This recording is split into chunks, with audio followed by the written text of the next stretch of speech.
네, 지난 시간에 하나님은 그 애굽 땅에 10번째 재앙을 내리시면서 드디어 애굽 땅에서의 그 430년의 종살이를 끝내시는, 끝장내고 있죠. 그것을 보았습니다.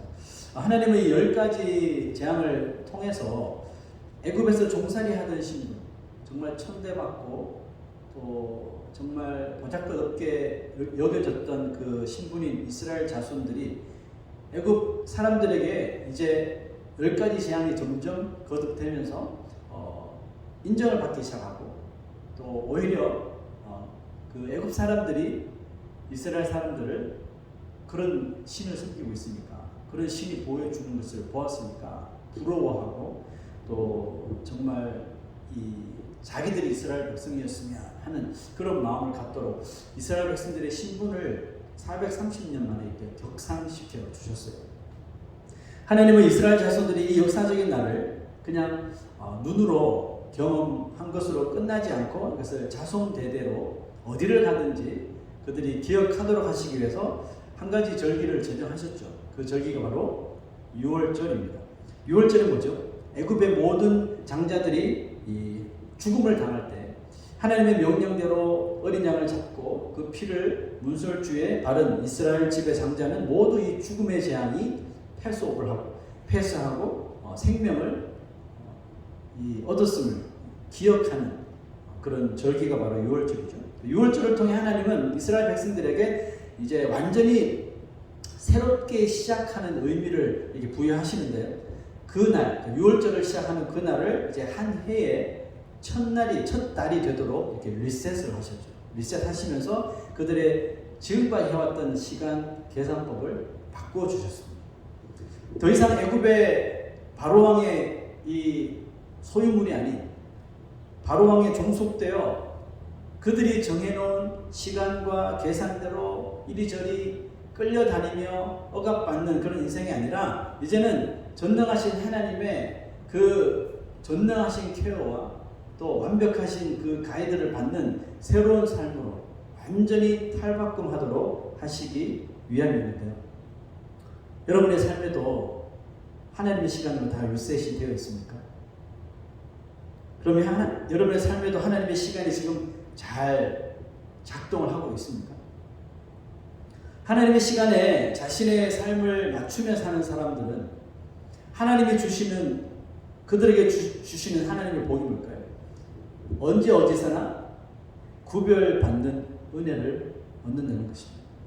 오늘 주시는 말씀을 통해서 구별하시는 그 하나님의 손길에 대하여 살펴보려고 하는데요. 애굽 땅을 이제 출발하기 바로 직전이잖아요. 출발하기 바로 전에 하나님은 모세에게 이와 같은 명령을 하달하셨습니다. 읽어봅시다. 시작. 이스라엘 중에서 사람이나 짐승을 물어놓고 처음 난 모든 것은 다 거룩히 구별하여 내게 돌리라. 이는 내 것입니다. 이스라엘 자손 중에서 사람이나 짐승을 막론하고 처음 난 모든 것은 다 거룩히 구별하여 내게 돌리라는 거죠. 그리고 이 명령은 단지 그 당시 1회성으로 끝난 것이 아니라 가나안 땅에 들어가서도 지킬 것을 기록하고 있죠. 그 가나안 땅에서뿐만 아니라 이 이스라엘이라는 민족이 존재하는 그날까지 영원토록 지켜야 할 규례라고 명백히 하셨습니다. 처음 난 것을 구별하여 하나님께 드리는 규례를 통해 우리가 발견할 수 있는 그 하나님의 은혜는 뭘까요? 저는 그렇게 보았습니다. The grace to possess. 소유하시는 하나님의 은혜.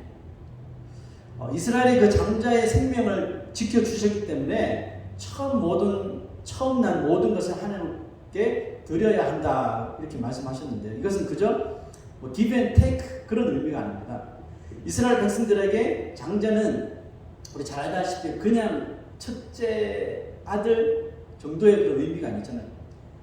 이스라엘 백성들에게 첫 번째 아들은, 장자는 가정의 큰 기쁨이요 희망이었죠.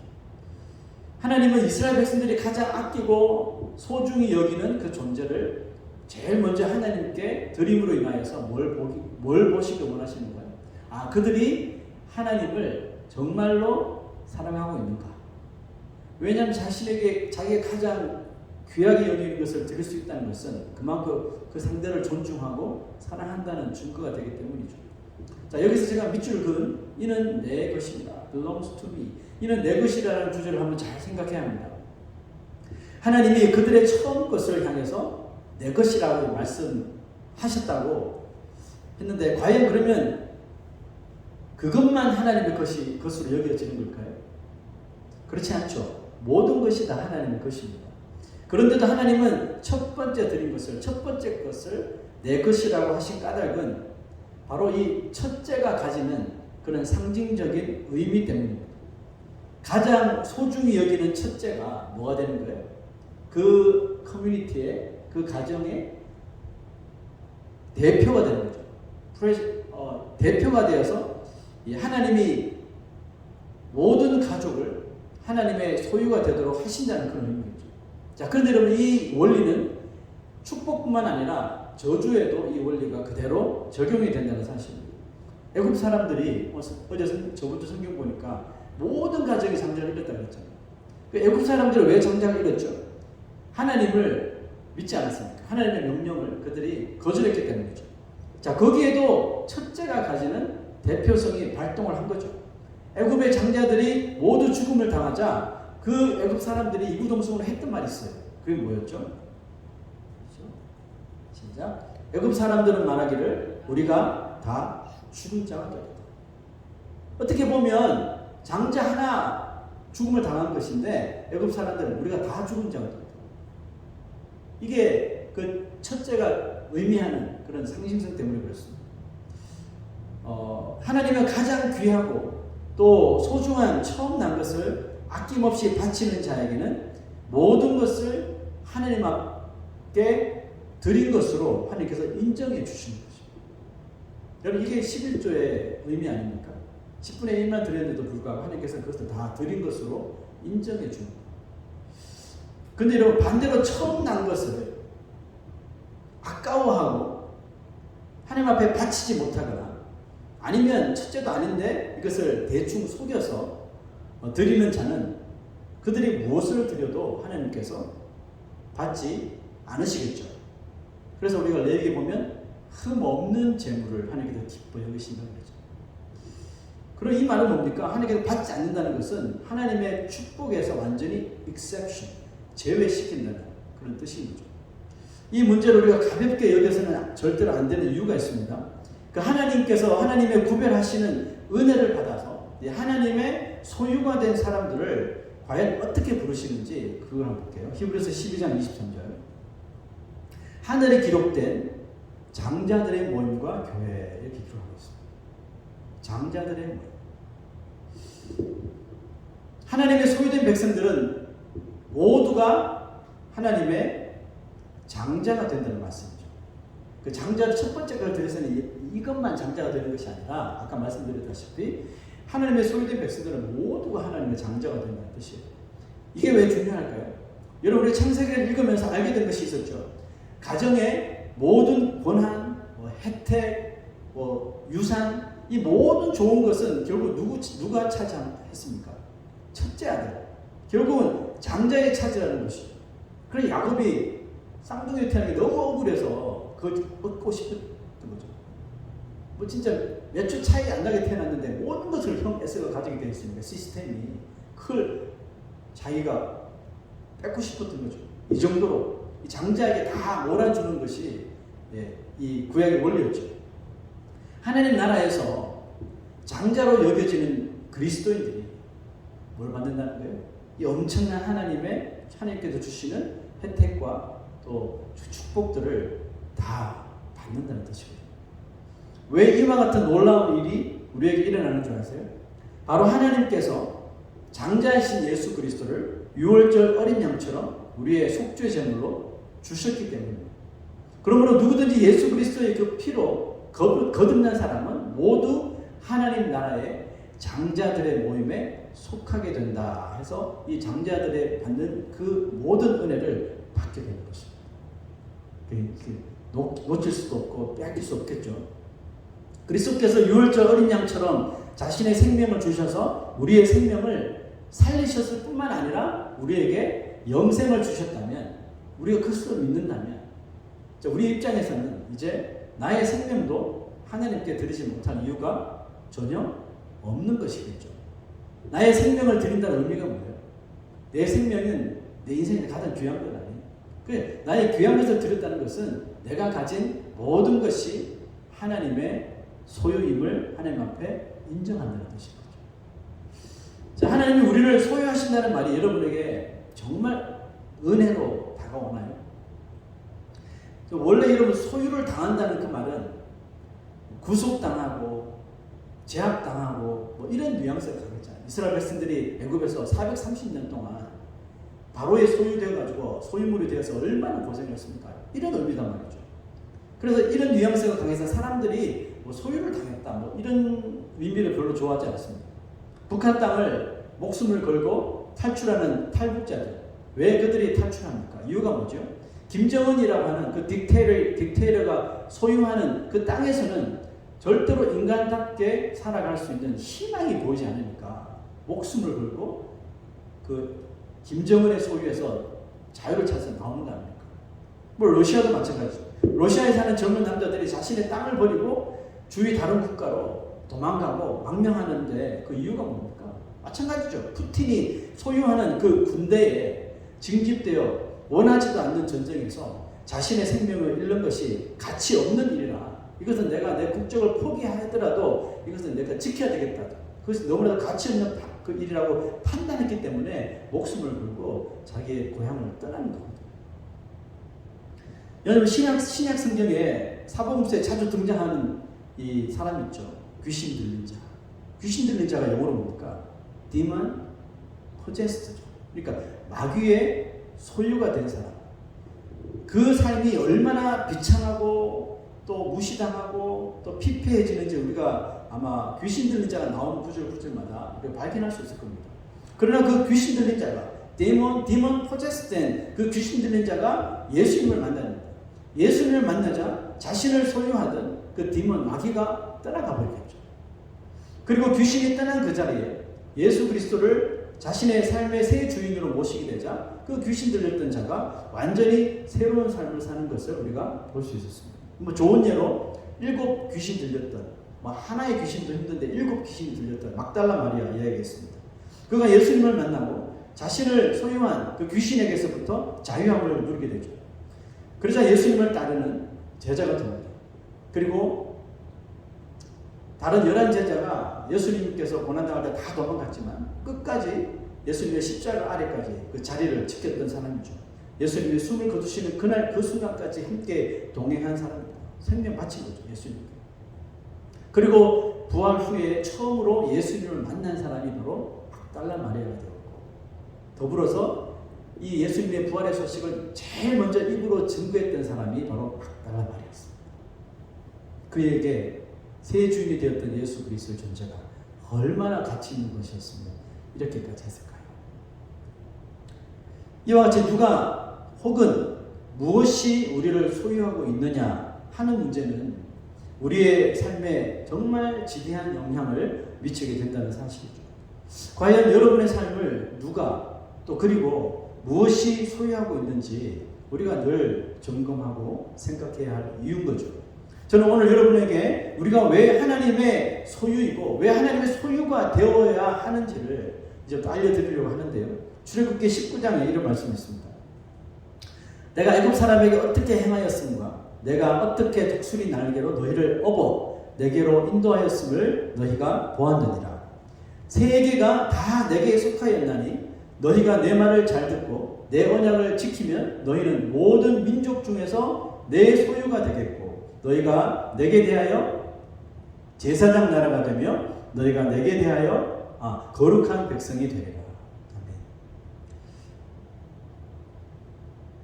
사실 이 세상에 하나님의 소유가 아닌 것은 하나도 없죠. 하나님께서 만드셨습니다.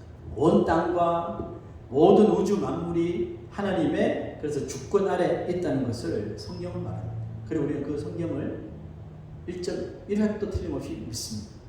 자, 그런데도 하나님은 왜 이스라엘 민족을 모든 민족 중에서 내 소유가 되겠다고 하시는 걸까요? 그리고 그것이 왜 우리에게 축복이며 또 은혜가 되는 것일까요? 자, 시편 135편에 이런 시편 기자가 쓴 구절이 있습니다. 할렐루야, 여호와의 이름을 찬송하라. 여호와의 종들아 찬송하라. 여호와이신 우리 여호와의 성전 곧 우리 하나님의 성전 뜰에 서 있는 너희여 여호와를 찬송하라. 여호와는 선하시며 그의 이름이 아름다우니 그의 이름을 찬양하라. 여러분, 시편 기자가 왜 이렇게 하나님을 찬송하고 또 찬송하고 소리 높여 찬양하라, 왜 이렇게 계속 찬양하라 그 이유가 뭐예요? 하나님은 선하시고 그의 이름이 아름다웠기 때문에. 그런데 여러분, 이렇게 고백할 수 있었던 결정적인 원인을 제공한 것이 또 하나 있었습니다. 일단 구절 보세요. 여호와께서 자기를 위하여 야곱 곧 이스라엘을 자기의 특별한 소유로 택하셨습니다. 특별한 소유로 삼으신다는 그 뜻은 그들에게만 특별한 배려와 또 특권이 있다는 그런 의미겠죠. 특별히 소유했다면 그 소유한 자들에게는 다른 존재들이 가지지 못한 것들을 준비해 주시겠다는 그런 의미잖아요. 그러니까 하나님의 특별한 소유가 된 그의 백성들이 성경에서 하나님을 증언하는, 그러니까 하나님의 그 특별히 보호하시는 그 보호하심을 증언하는 구절들이 많은데요. 두 구절만 찾아볼게요. 신명기 32장 10절 시작. 여호와께서 그를 황무지에서 짐승의 부르짖는 광야에서 만나시고 호위하시며 보호하시며 자기 눈동자같이 지키셨도다. 시편 17편 8절. 나를 눈동자같이 지키시고 주의 날개 그늘 아래 숨기셨도다. 분명히 신명기를 쓴 모세랑 또 이 시편을 쓴 사람이랑 다른 사람인데 똑같은 말을 하죠. 나를 눈동자같이 지키시고 나를 눈동자같이 지키셨도다. 자, 이게 무슨 의미로 여러분에게 다가오나요? 여러분의 삶 속에서 여러분들의 몸들이 여러분들의 이 눈을 보호하는 한번 그 장면을 한 번만 생각해 보세요. 이 눈동자를 보호하기 위해서 여러분, 우리는 의식하지 못하는 순간에도 얼마나 이 눈동자를 보호하는지 몰라요. 보지 못하면 큰일 나니까. 이 눈꺼풀이 계속 탁탁 하면서 그죠? 눈물을 만들어내고 마르지 않도록 하고, 뭐가 날아올까 손으로 막고, 그죠? 뭐로 막고, 얼마나 이 눈동자를 이 몸 자체가 보호하는지 몰라요. 여러분, 그것만 생각해 봐도, 하나님께서 소유하신 백성들, 특별한 소유된 자들을 그냥 어떤 순간에만 보호하시는 것이 아니라 매 순간마다 우리들을 관찰하시고 우리들을 악으로부터 지켜 보호하여 주신다는 사실이죠. 시편 기자 또 모세가 이것을 경험하고 똑같이 쓴 거예요. 그거 보고 카피한 것이 아니라 그냥 표현할 게 이게 그냥 이 표현이 그냥 딱 맞은 거죠. 하나님은 이스라엘 백성들이 애굽을 나와서 가나안으로 향하는 여정을 모세 한 사람에게 맡기지 않습니다. 왜냐하면 그 나머지 이 이스라엘 백성들은 광야의 사정을 몰라요.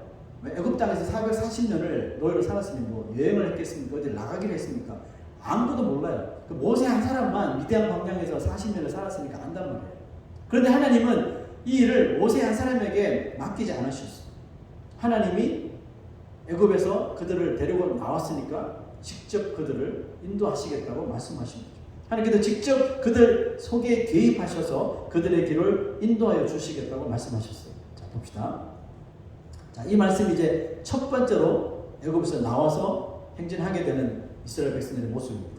바로가 백성을 보낸 후에 블레셋 사람의 땅의 길은 가까울지라도 하나님이 그들을 그 길로 인도하지 아니하셨으니 이는 하나님이 말씀하시기를 이 백성이 전쟁을 하게 되면 마음을 돌이켜 애굽으로 돌아갈까 하셨습니다. 그래서 사실 애굽에서 이 가나안으로 들어가는 길은 두 가지 길이 있습니다. 자, 그림 한번 볼까요?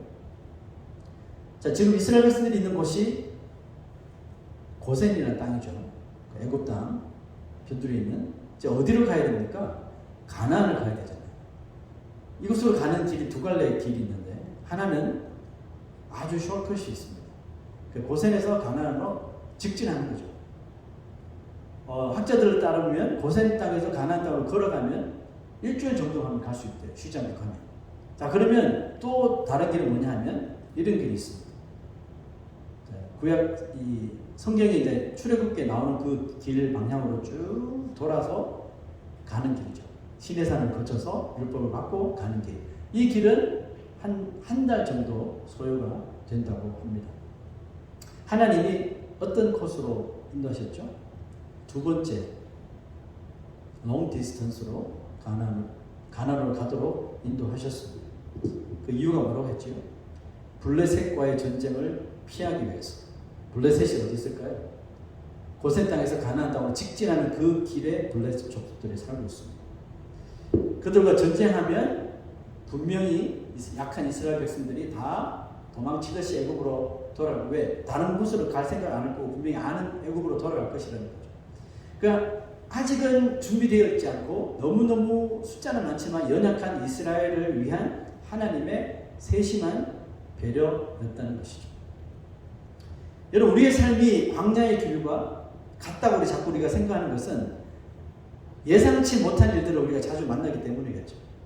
때때로 하나님은 저렇게 빨라 보이는 길보다 원치 않았던 먼 길로 우리들을 데리고 가실 수가 있다는 것이죠. 그런 상황에서 우리는 불평보다는 순종의 행진을 할 수 있어야 한다는 겁니다.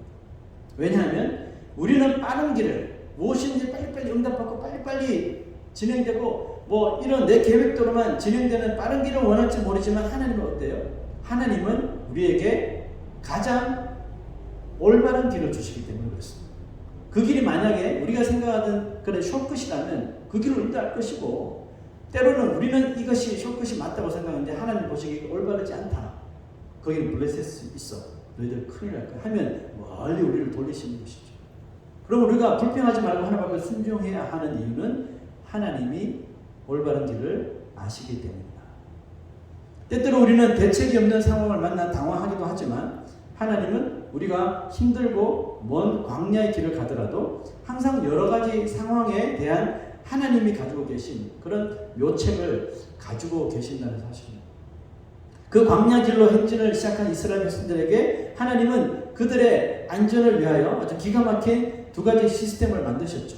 잘 아시다시피 이런 길, 낮에는 무더운 광야의 열기를 피하도록 이렇게 구름 기둥으로 이렇게 쉐이드를 만드셔가지고 그들을 무더위에 지치지 않도록 인도해 주셨고, 또 일기차가 순식간에 변하는 밤에는 그 구름이 불기둥으로 자동으로 변화되어서 정말 따뜻하게 광야의 밤을 지나도록 하셨습니다. 여러분, 이 구름 기둥과 불기둥이 무엇을 의미할까요?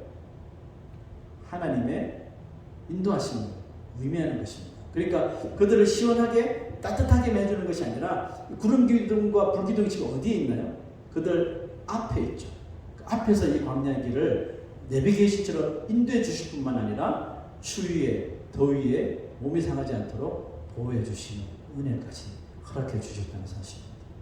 이 시스템은 완전 자동이었지만 한 번도 광야 생활 동안 고장나거나 아니면 이 기능이 역기능이 생겨서 낮에 불기둥이 생기고 밤에 구름기둥이 생기고 이런 일은 한 번도 일어나지 않았다는 것입니다. 그 이유를 성경은 이렇게 밝히죠.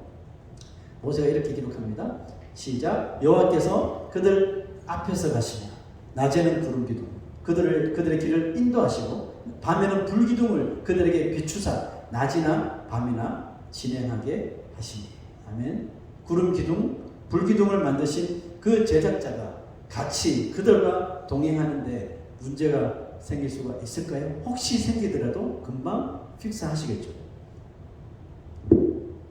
그냥 그 시스템을 이용하는 그 고객들이 너무 뜨겁다 차갑다 불평만 하지 않으면 그들이 광야를 아니 광야 안이 더 열악한 곳을 지나더라도 아무런 지장이 생길 수 없다는 뜻입니다. 이것이 바로 우리를 눈동자와 같이 지키신다는 하나님의 은혜이며, 하나님이 소유 삼으신 백성들을 광야와도 같은 이 세상에서 구별하시는 하나님만의 방법이시는 거죠. 하나님이 이 땅 가운데서 구별하셔서 특별한 소유된 성도들이 이와 같은 극진한 하나님의 인도와 보호를 받고 살면서도 우리가 하나님께 대하여 인색하고 또 하나님의 말씀에 대해서 순종하는 일에 정말 저희들이 게을리하고 우리가 이것을 소홀히 한다면 그것이야말로 넌센스 아닌가요? 그것이야말로 말이 안 되는 거 아닙니까? 하나님은 이스라엘 백성들이 하나님의 특별한 소유임을 절대로 어디서든지 잊지 않도록 하시기 위해서 뭘 또 하라고 하십니까? 이것으로 내 손에 기호로 삼고 내 미간에 표를 삼으라고 명령하셨습니다. 여러분, 이 땅에서 만들어진 모든 제품에는 뭐가 있어요? 상표가 있든지 택이 다 붙어 있죠. 그죠?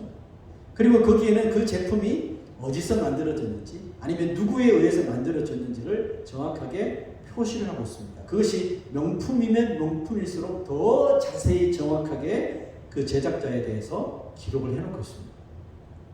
우리가 참 그리스도인들이 맞다면 우리 몸에도 보이지 않는 상표가 있다는 것을 아십니까? 그리고 거기에는 Made in Heaven or Made by God이라고 적혀 있는 것입니다. 악한 마귀는 오늘도 우리를 소유하려고 바로방처럼 발버둥치고 발버둥칠 겁니다. 하지만 성령으로 인침을 받은 우리는 절대로 마귀의 소유가 될 수 있어요? 없어요? 절대로 소유가 될 수 없습니다. 마귀가 아무리 우는 사자같이 우리 주위를 삼키고 뭐가 삼키려고 그러고 뭐 별짓을 다 해도 마귀에게 고통을 당할 수 있을지 모르겠지만 절대로 이 소유권을 뺏기지 않습니다. 왜요? 우리에게는 Made in Heaven, Made by God이라고 이미 택이 붙여져 있기 때문인 것입니다. 참으로 우리는 망각의 동물인 것 같아요. 이런 엄청난 은혜를 받았다는 것을 알면서도 또 누리고 있다는 것을 알면서도 뒤돌아서 버리면 자꾸 잊어버려요. 이 택의 이 상표의 존재를 우리 자꾸 망각해 버리는 것 같아요. 그래서 불평이 나옵니다. 그죠? 하나님 말씀을 펴지도 못하고 하나님 앞에 무릎 꿇지도 못하고 얼마나 우리가 쉽게 망각하는지 모르겠어요. 그러니 여러분, 우리의 기억력을 믿지 마십시오. 하나님께서 왜 이스라엘 백성들에게 너 이 손에 기호로 내고 다녀. 유대인들 요즘도 막 그렇게 하더라고요. 저번에 캠핑 가서 보셨죠? 손에 아침에 알고 봤더니 그게 성경 구절이 있는 것을 손에 감고 아침마다 하는 그래요. 그래도 참 예수 안 믿는 거 보면 신기하죠. 뭐 이렇게 하고 미간에는 잘 모르겠어요. 그렇게 하더라고요. 여러분, 그거 안 잊어버리려고 하는 거잖아요. 그죠? 우리 조상들을 하나님께서 어떻게 보호하셨다. 그거 안 잊어버리려고 그렇게 하는 거잖아요. 표시로. 여러분, 우리의 기억력 좋을 것 같죠? 기억력 믿지 마십시오. 뒤돌아서면 우리 까먹어요. 자고 일어나면 까먹어요. 그러니까 기억력을 믿지 마시고 뭘 하라는 겁니까? 매일매일 순간순간마다 우리에게 붙어있는 그 tag, Made in Heaven, Made by God, 그 상표를 매일매일 확인하며 살아가면 되는 거죠. 그러면 안 잊어버리겠죠. 매일매일 입으로 우리가 선포하고 시인하면 이 자녀들에게 이거 하라 그러잖아요. 계속 잃어버릴 수 있으니까 새로운 문화를 받는 자녀들은 금방 잊어버리니까 계속해서 깨닫게 하기 위해서 하라는 거 아니에요. 매일마다 이거 상표 확인하며 살아가라는 것입니다. 나는 그냥 하나님의 소유가 아니라 a treasured possession of God. 내가 하나님의 특별한 소유된 자녀이다. 매일처럼 입으로 되새기라는 뜻이죠. 특별히 내가 하나님께서 쇼컷이 아닌 롱 디스턴스로 우리를 막 돌리실 때 진짜 하나님 나를 사랑하시는 거 맞나? 내가 하나님의 은혜 받은 참 맞나? 의심이 들 때 의심하지 말고 이거 말하라는 거죠. I am a treasured possession of God. 나는 특별한 하나님의 소유임을 스스로에게 말하시는 거죠. 여러분, 시편 기자처럼 찬송하고 여호와의 종들아, 여호와의 성전에 떨에 있는 자들아, 딴 거 하지 말고 하나님을 찬양하라는 거죠. 계속해서 우리에게 이 택을 붙여주신 하나님, 우리를 구름 기둥으로 불기둥으로 우리가 어디를 가든지 어느 곳에 머물든지 우리를 이끄시고 보호하시는 우리 하나님, 내가 그 하나님의 소유임을 찬송하고 또 찬송하는 뜻 아닙니까? 그 찬송을 통해 누가 영광 받으시나요? 하나님이 영광을 받으시고 우리에게 용기와 자신감을 충만하게 부어주실 줄로 믿습니다. 실천하십시오. 나에게는 보이지 않는 Made in Heaven, Made by God이라는 태이 붙어 있습니다. 그 매일처럼 순간순간마다 확인하시고 또 확인하시면 굳이 이렇게 기호 삼지 않고 띠 두드리지 않고 미간에 붙일 필요가 없는 거죠. 매일매일 입으로 선포하십시오. 하나님께서 여러분들을 보호하시는 놀라운 용기가 용서서 증문할 줄 믿습니다. 우리 헌신의 찬송, 하나님의 은혜, 우리 마음을 다해 찬송하겠습니다.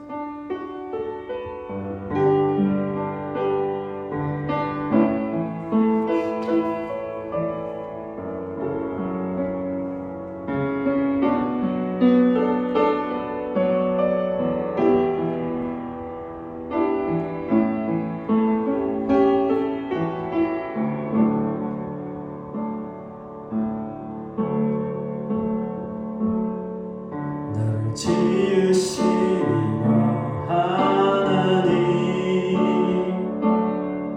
나를 부르시니라 하나님, 나를 보내시니도 하나님, 나의 나 된 것은 다 하나님 은혜라. 나의 달려갈 길